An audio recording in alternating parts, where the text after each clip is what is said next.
Hi, I'm Jeremy Galt, Senior Engineer at Voiceopia. In this video, I'm going to show you how to perform an internet connection speed test. A speed test is a simple way to measure how well your connection is working. Yes, there are other more advanced tests out there that will give you better information, but you've got to be a techie to perform them. On the other hand, a speed test is simple. Almost anyone can do it, and you don't have to be a network engineer.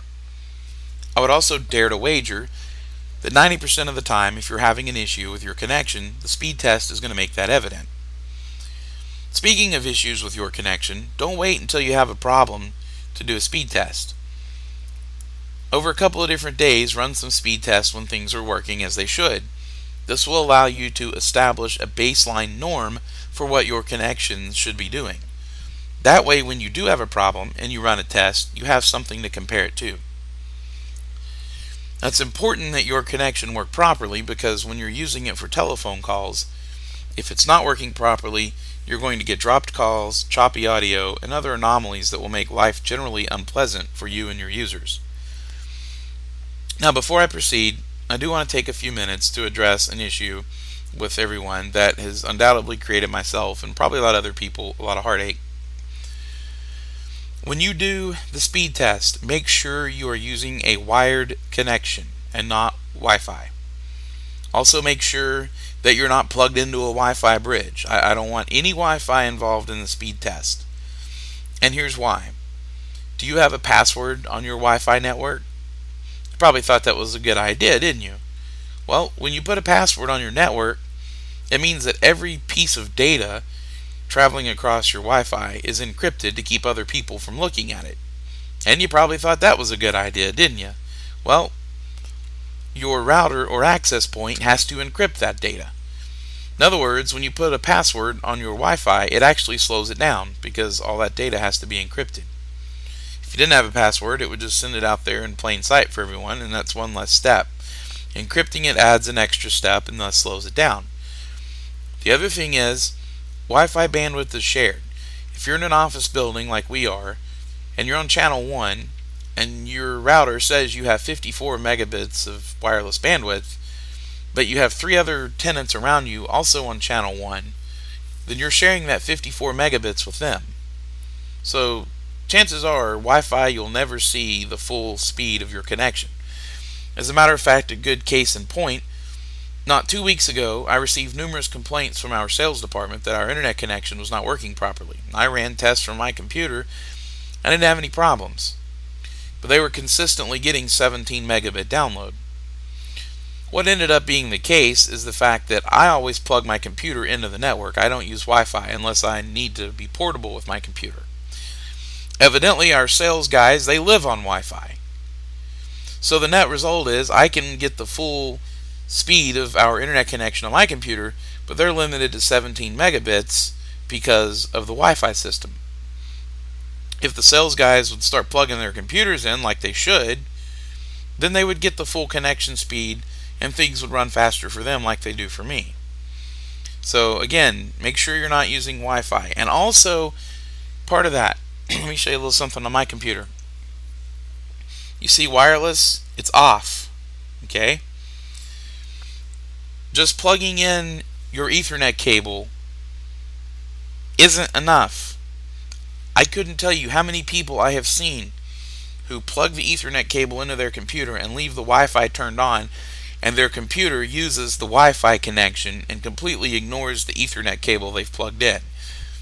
So when you plug a cable in, make sure and turn off the Wi-Fi on your computer, or you may still be on the Wi-Fi. And the Wi-Fi will skew your test results. Okay, now that I have that out of the way, it's time to move on to the tools that we're going to use to test the connection speed. But before we use any test tools, let's take a moment to talk about shop safety. Be sure to read, understand, and follow all the safety rules that come with your test tools. Knowing how to use your test tools properly will greatly reduce the risk of personal injury. And remember this, there is no more important safety rule than these: safety glasses, and also hearing protection when necessary. Now that I have that disclaimer out of the way, Let's start testing. First, you're going to need a web browser. I personally use Google Chrome, so that's what we're opening here. And I'm going to show you two different sites. The first one is speedtest.net. There's a lot of controversy about this site because they say that flash-based speed tests are not accurate. It's so far for me, it seemed to be pretty accurate, but I'm just disclosing that a lot of people feel this is not accurate. And you can make a judgment call for yourself. It is a little slow because it's all based on Flash, as you can see. It's thinking about loading. And what you want to do on this one, if I get the map here, I'll show you. You want to pick a speed test server that's close to you, and you want to pick one preferably hosted by your ISP if possible. Okay, so here we go. So if you see here, I happen to know where one is, and that is Sugar Hill, Georgia, hosted by Charter Communications. So I'm going to click on that, and we're going to start the speed test. Okay, you see it kind of jetted up there. That's the speed boost on my cable modem, most likely, that caused it to shoot up at the beginning. Okay, and you see I'm holding around 32 meg down. I'm on a connection that is actually 30 meg down and 4 meg up is the provision speed. So looks like we hit 33.51, which is good. I actually got a little faster than I thought it would be.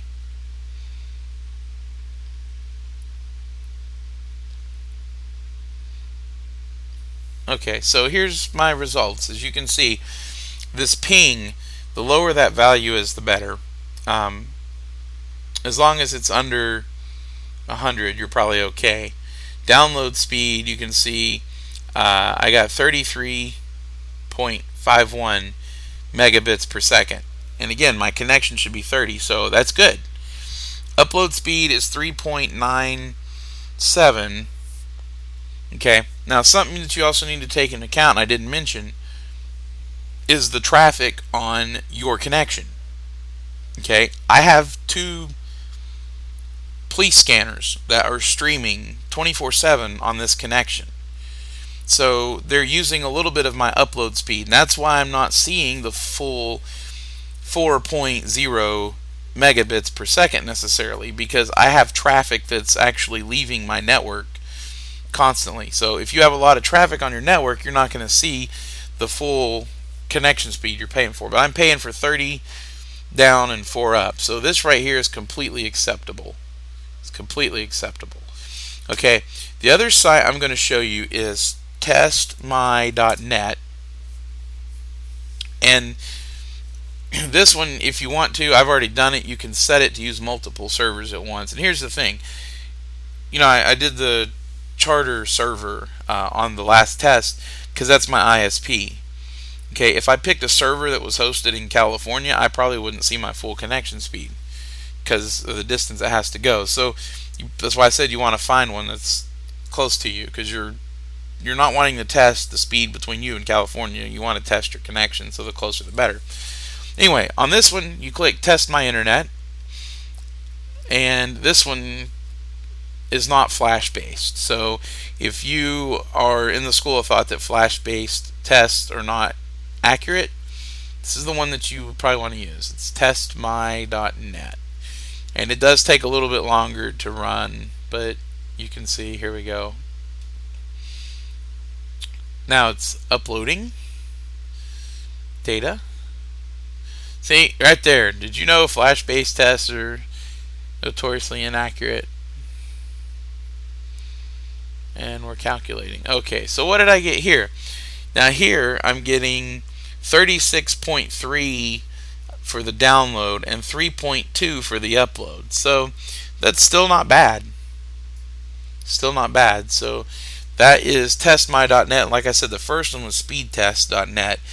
And if you do not know what you should be getting, contact your internet service provider and tell them that you want to know what your provision speed is, what you're paying for, and these numbers should be close to that unless you have a lot of traffic on your connection. If you have a lot of web surfing and music streaming and uploading of files and everything, of course that can, lower the results you're going to see.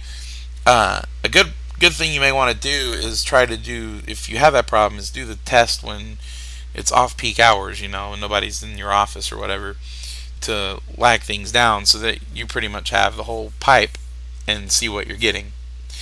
But that is how you conduct a speed test. If you have any questions, feel free to call us, 423 509 8000. You can go to voiceopia.com and open a support ticket if you need help running your speed test if you're one of our customers. And if you have any questions or whatever, feel free to contact us.